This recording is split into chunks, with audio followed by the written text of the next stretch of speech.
I'm Jane Lancaster. I'm a visiting scholar in the history department, and I have written a history of Brown University.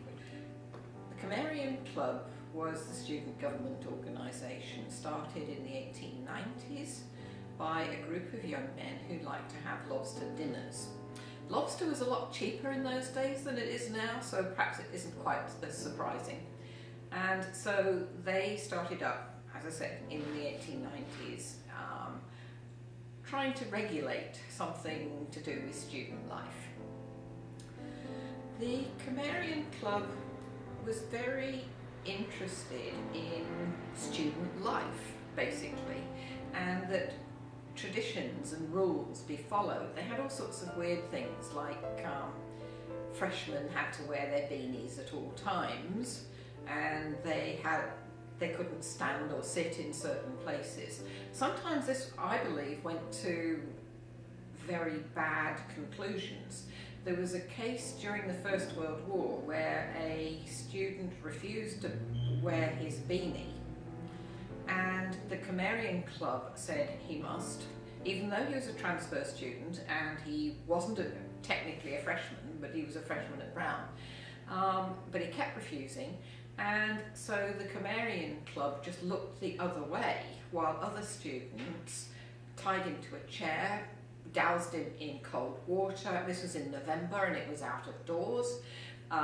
They shaved his head, painted on his forehead, and this was the sort of extreme things went to in order to preserve student customs as they thought they should be. Well, if you think that success of the Cimmerians is going to be measured as to whether they uphold student customs, yes. Whether they had any responsible role is quite different. But what I would like to say is about the Women's College.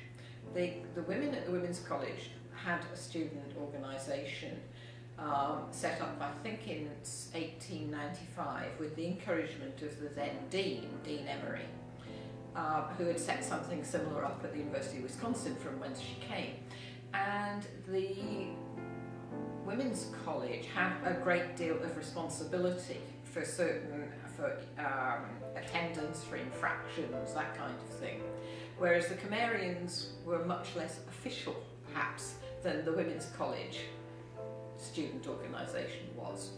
The Cimmerian Club was, by definition, men, because it was at Brown, whereas the Women's College was at Brown, but separate.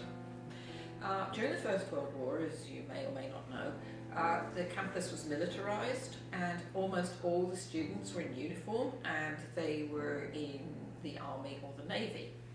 And President Forms, president at the time, hated this idea and said that this militated against student self-government if they were having to respond to military rule.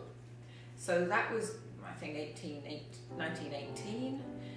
During the First World War, there was a tension, if you like, but it was that the administration was more worried about this tension than the students were. There's one thing that I would like to talk about, and that is the Pembroke, by that time it's Pembroke, it's not the Women's College anymore, student government, which in the 1960s was probably more active than the Cimmerian Club was, because they were trying very hard to relax some of what we call the parietal rules of Pembroke.